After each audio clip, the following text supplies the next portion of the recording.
Hello children, बहुत बहुत स्वागत, बहुत बहुत प्यार। तो चलिए ये टॉपिक अभी कंटिन्यू करते हुए टाइम, स्पीड एंड डिस्टेंस, इसमें मैं पहले भी 3 वीडियोस बना चुका हूँ और अभी इसमें बहुत सारे कुछ डिफरेंट क्वेश्चंस हैं। तो आइए अब कुछ ये अलग तरीके के जो क्वेश्चन हैं इसी पर बेस्ड टाइम, स्पीड और डिस्टेंस में, इनको यहाँ पर डिस्कस करते हैं। और इनका सॉल्यूशन जानने से पहले कुछ बातें जानना ज़रूरी हैं जो इस तरह के क्वेश्चंस को सॉल्व करने में आपको हेल्प करेंगी। तो चलिए पहले मैं बताता हूँ कि कौन सी ऐसी बातें हैं जिनका आपको ध्यान रखना है। तो इसमें सबसे पहले तो ये है कि आपको दो मेन चीज़ ध्यान रखनी है कि अगर कोई मूविंग थिंग है, चाहे वो ट्रेन है या कार है, तो अगर वो किसी खंबे को या किसी माइलस्टोन को या किसी खड़े हुए इंसान को क्रॉस कर रही है। सपोज यहाँ पर एक खंबा है, यहाँ पर एक खंबा है जिसकी केवल वर्टिकल हाइट है, जिसकी लेंथ नहीं है।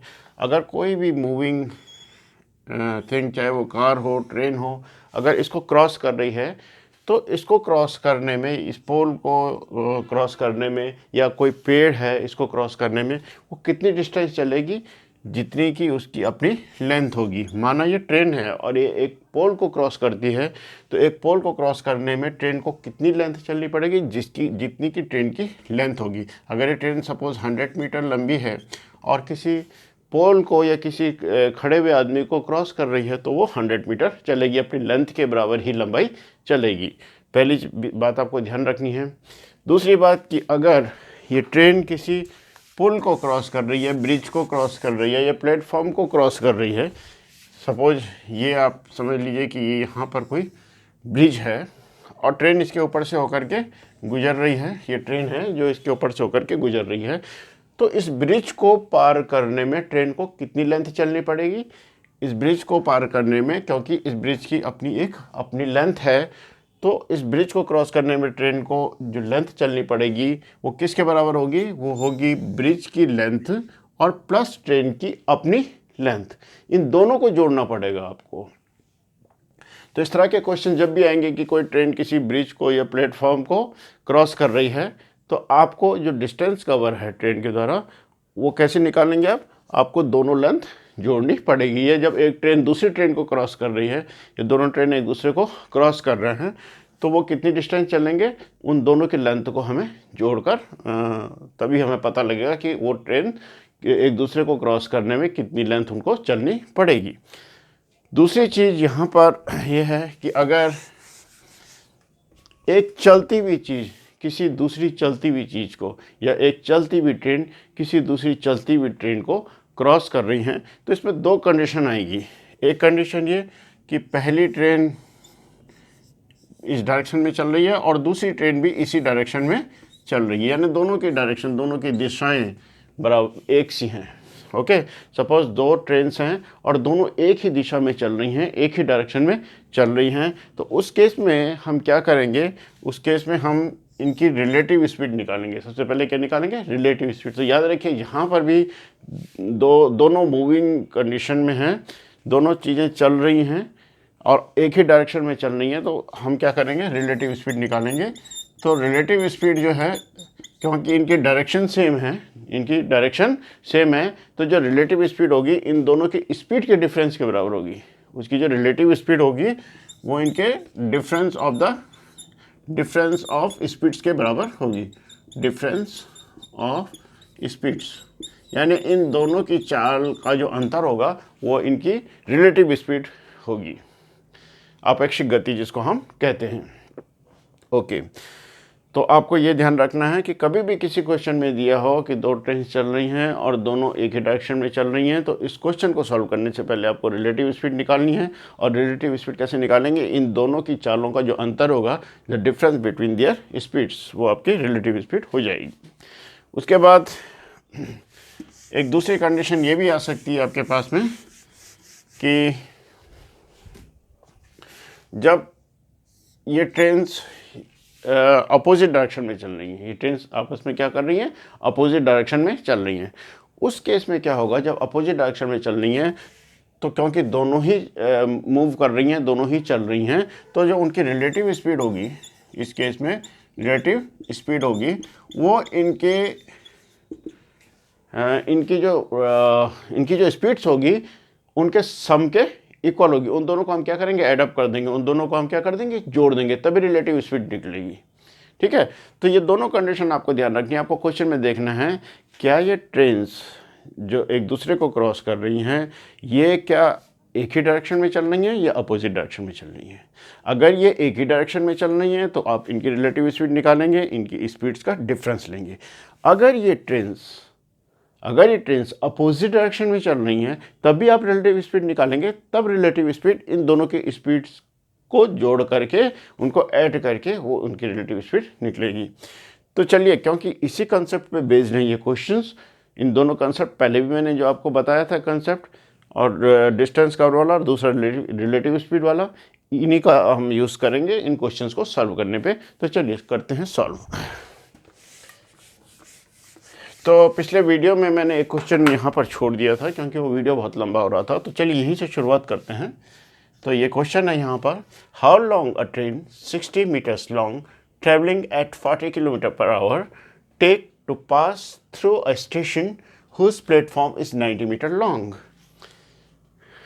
इसको हिंदी में मैं एक्सप्लेन करूँ तो कोई ट्रेन जो कि 60 मीटर लंबी है और उसकी स्पीड है 40 किलोमीटर पर आवर, तो वो एक स्टेशन को क्रॉस करने में, पास करने में कितना समय लेगी, जबकि प्लेटफॉर्म की लंबाई है 90 मीटर।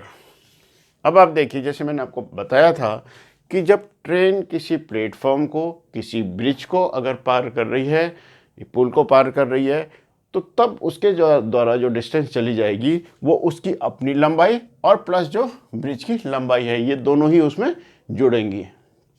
तो जो डिस्टेंस टू बी कवर्ड है, डिस्टेंस जो हो जाएगी, जो कवर करनी पड़ेगी स्टेशन को पार करने में, वो उसकी अपनी लंबाई, ट्रेन की अपनी लंबाई 60 मीटर और प्लस जो प्लेटफॉर्म की लंबाई है 90 मीटर, तो ये हो जाएगा 150 मीटर्स।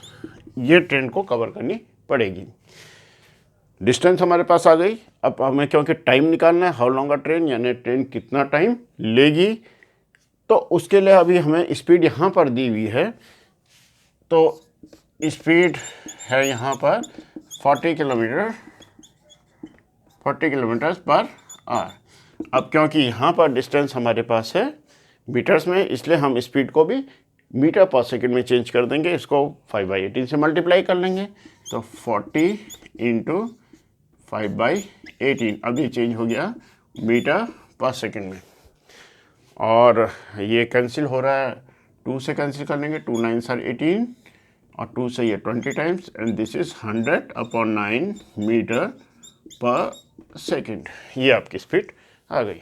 अब हमें क्योंकि टाइम निकालना है, तो time is equals to distance upon speed, distance को स्पीड से भाग देना है, तो time is equals to distance है 150 and this is divided by 100/9, और we can simplify it, 150 into 9/100, and this is 50 2s 3s are 150, and this is 2 times, and this is 3 into 9/2 is 4.5, and this is 3 5s are 15, 3 4s is 12, and 13.5 seconds.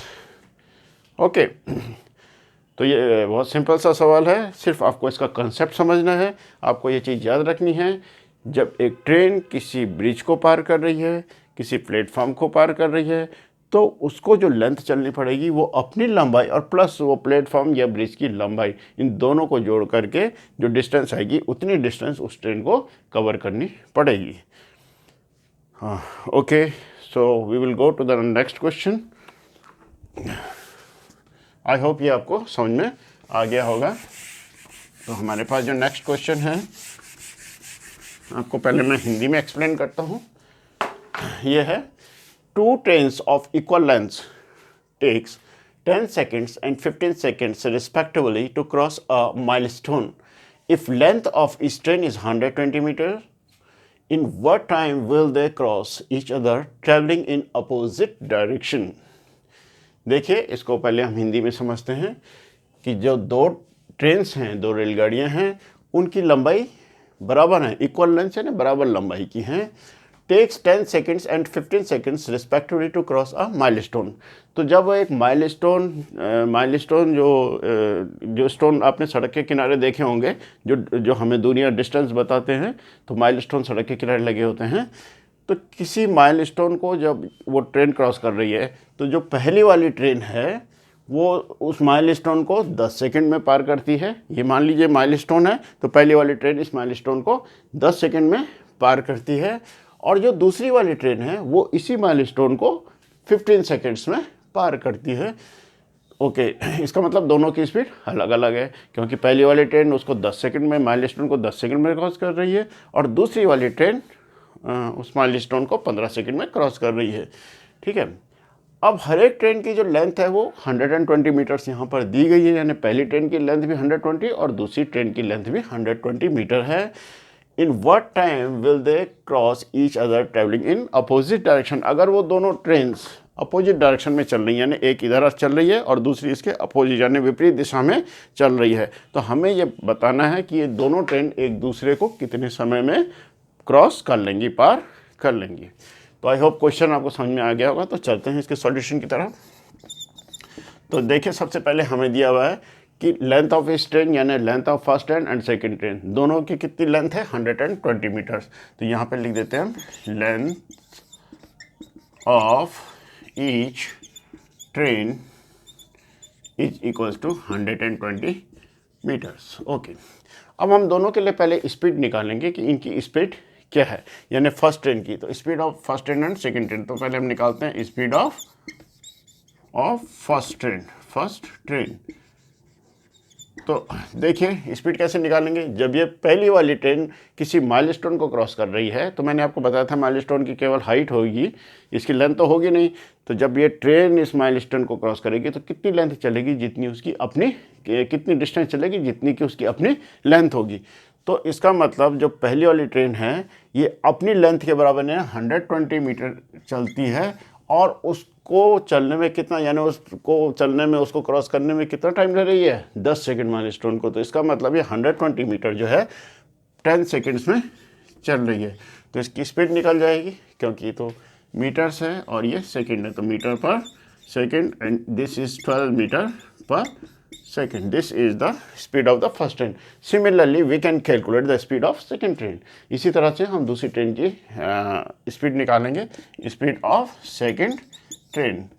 Okay, तो जो second train है ये भी 120 metre इसकी length है। तो जब ये माइलस्टोन को क्रॉस करेगी तो अपनी लंबाई के बराबर डिस्टेंस कवर करेगी, 120 मीटर डिस्टेंस कवर करेगी, और कितना टाइम ले रही है, 15 सेकेंड्स ले रही है। तो इसलिए इसकी स्पीड हो जाएगी 120 upon 15 metre per second, and 15 8s are 120. Okay, तो the speed of the second train is 8 meter per second. So we got the speed of first train and second train. Now अब ये train देखिए, ये एक train है जो 8 kilometre per our की speed से चल रही है। दूसरी ट्रेन इसके अपोजिट चल रही है, वो चल रही है आपका 12 मीटर पर सेकेंड की स्पीड से चल रही है। दोनों की लेंथ 120 मीटर्स है, इसकी लेंथ भी 120 मीटर है और इसकी लेंथ भी 120 मीटर है। ये दोनों एक दूसरे को कितने समय में क्रॉस करेंगे, ये हमें निकालना है। तो जैसे मैंने आपको बताया था, क्योंकि दोनों मूविंग हैं, दोनों मूविंग थिंग्स हैं, तो हम इसकी सबसे पहले रिलेटिव स्पीड निकालेंगे। तो relative speed of trains, relative speed of trains is equals to, क्योंकि ये दोनों अपोजिट डायरेक्शन में चल रही है, और मैंने आपको बताया था कि अगर दो मूविंग थिंग्स अपोजिट डायरेक्शन में चल रही हैं तो रिलेटिव स्पीड कैसे निकालेंगे, हम इन दोनों स्पीड्स को एड अप कर देंगे, इन दोनों स्पीड्स को जोड़ देंगे, यानी ये निकलेगी 12 + 8 इज इक्वल्स टू 20 मीटर्स पर सेकेंड। तो इनके रिलेटिव स्पीड निकल गई। और डिस्टेंस कितना कवर करेंगे, जब दोनों चल रही हैं तो दोनों की, क्योंकि इसकी भी लेंथ है 120, ये भी लेंथ है 120, तो टोटल डिस्टेंस कवर्ड कितनी आएगी, इन दोनों को हम जोड़ देंगे 120 + 120, तो टोटल जो हम पे डिस्टेंस कवर्ड आ जाएगी, डिस्टेंस जो कवर करनी पड़ेगी 120 + 120 इज इक्वल टू 240 मीटर्स। तो जो टाइम है कितना लगेगा एक दूसरे क्रॉस करने में, time is equals to distance upon total distance upon relative speed. So this is 240 over 20 and this is 12 seconds. 12 seconds. तो ये ट्रेन्स एक दूसरे को क्रॉस करने में 12 सेकेंड्स लेंगे। तो आपको सिर्फ ये चीज़ें जो मैंने आपको बताई थी इस वीडियो में शुरू में कि आपको क्या चीज़ ध्यान रखनी है, उससे आपको रिलेटिव स्पीड निकालना है और ये सब चीज़ें ध्यान रख के बहुत आसानी से आप इस क्वेश्चन को सॉल्व कर सकते हैं। तो आई होप कि आप इसका सॉल्यूशन अच्छी तरह से समझ गए होंगे। Now I am coming to the next question. तो नेक्स्ट क्वेश्चन को सॉल्व करने से पहले मैं आपको उसको एक्सप्लेन करता हूँ हिंदी में, क्योंकि ये जो मैं वीडियोस बना रहा हूँ ये दोनों ही मीडियम के, हिंदी और इंग्लिश मीडियम के बच्चों के लिए है, तो इसलिए आप ध्यान से समझिए। अ train is running at a rate of 40 km per hour. A man is also going in the same direction parallel to the train at the speed of 25 km per hour. If the train crosses the man in 48 seconds, what is the length of a train? तो देखिए इसके concept आपको समझ में मैंने आपको पहले समझा दिए हैं। तब चलते हैं, जैसे ये ट्रेन है, ये ट्रेन इस डायरेक्शन में जा रही है और जो ट्रेन है इसकी जो स्पीड है ये है 40 किलोमीटर पर आवर और एक व्यक्ति है जो कि इसी डायरेक्शन में जा रहा है, ट्रेन के डायरेक्शन में ही जा रहा है इसके पैरेलल। ये देखिए going in the same direction. जो एक ट्रेन है जो कि 40 किलोमीटर प्रति घंटे से चल रही है और वो एक व्यक्ति भी है उसी डायरेक्शन में चल रहा है, वो भी यानी उसी ट्रेन के ही डायरेक्शन में चल रहा है और उसकी स्पीड कितनी है 25 किलोमीटर पर आवर है। ठीक है, अब हमें ये निकालना है क्योंकि ट्रेन उसको कितने समय में क्रॉस कर दे रही है, उस आदमी को पार कर रही है 48 सेकंड्स में। यानी जो ट्रेन है इस आदमी को पार करने में कितना टाइम ले रही है, 48 सेकंड्स ले रही है। तो हमें इसकी लेंथ निकालनी है, किसकी, ट्रेन की। तो सबसे पहले तो जैसे मैंने आपको बताया था, क्योंकि दोनों ही चल रहे हैं, ट्रेन भी चल रहा है और वो इंसान भी चल रहा है, तो जो सबसे जब दो चीज़ें चलती हैं तो मैंने कहा था आपको कि आप निकालेंगे रिलेटिव स्पीड। अब क्योंकि दोनों के डायरेक्शन सेम है, ट्रेन की भी और उस व्यक्ति की भी डायरेक्शन सेम है, इसलिए रिलेटिव स्पीड मैंने कहा था अगर डायरेक्शन सेम हो तो इन दोनों स्पीड्स का डिफरेंस जो होगा वो रिलेटिव स्पीड होगा। तो यहाँ पर जो रिलेटिव स्पीड होगी 40 minus 25 is equals to 15 kilometre per hour, ये इनकी रिलेटिव स्पीड होगी। और जो ट्रेन है वो टाइम कितना ले रही है इस आदमी को पार करने में, वो ले रही है 48 सेकेंड्स, यानी time taken is equals to 48 seconds. अब हमें निकालना ट्रेन की लेंथ कितनी होगी। तो देखिए जब ये ट्रेन इस आदमी को क्रॉस करती है तो कितनी डिस्टेंस कवर करती है, जितनी की उस ट्रेन की लेंथ होगी। तो मान लीजिए ट्रेन की लेंथ हमने x मीटर मान ली है, let length of train is x metre, length of train is equals to x metre. इसका मतलब वो ट्रेन जो है x मीटर चली और x मीटर चलने में ट्रेन ने 48 सेकंड्स लिए और उसकी जो रिलेटिव स्पीड थी, किस स्पीड, जो रिलेटिव स्पीड है वो है 15 किलोमीटर पर आवर। तो अब सबसे पहले देखिए, क्योंकि हमारे पास टाइम सेकंड्स में है, ट्रेन की लेंथ हमने मीटर से मानी है, इसलिए स्पीड को हम पहले मीटर पर सेकंड में चेंज कर देंगे। तो जो रिलेटिव स्पीड है, relative speed is equals to 15 into 5/18 and this is 15 5 जार 75 upon 18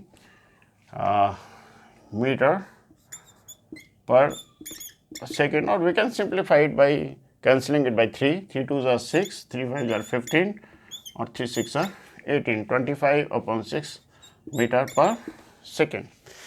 so this is relative speed. Now अब हमें निकालना है कि ट्रेन की लेंथ क्या होगी, यानी अब आपको मालूम है distance covered, distance is equal to speed into time. तो स्पीड है, रिलेटिव स्पीड है 25 अपॉन 6 और इंटू टाइम कितना लिया है उसने 48 सेकेंड्स। तो यहाँ से लेंथ आ जाएगी मीटर पे x, यानी ये ट्रेन की लेंथ आएगी। ठीक है, तो ट्रेन की लेंथ ही हमें निकालनी है इसमें। तो 6 से 48 आप काटेंगे, कैंसिल करेंगे तो 8 टाइम्स एंड 25 इंटू 8 200 मीटर्स। तो ये ट्रेन की लेंथ आ गई यहाँ पर। तो सिंपल है। तो ऐसे ही आपको क्वेश्चंस के कंसेप्ट समझ के क्वेश्चंस को सॉल्व करना है। तो चलिए अब एक क्वेश्चन और इसमें है, इसको भी हम सॉल्व कर लेते हैं। तो इसको मैं रब कर लेता हूँ। अब आप आइए नेक्स्ट क्वेश्चन में। नेक्स्ट है, a train 700 metre long is running at 72 kilometre per hour if it crosses a tunnel in 1 minute, find the length of the tunnel. देखिए आप लेंथ ऑफ द टनल मान लीजिए, सपोज ये x metre है। Let length of tunnel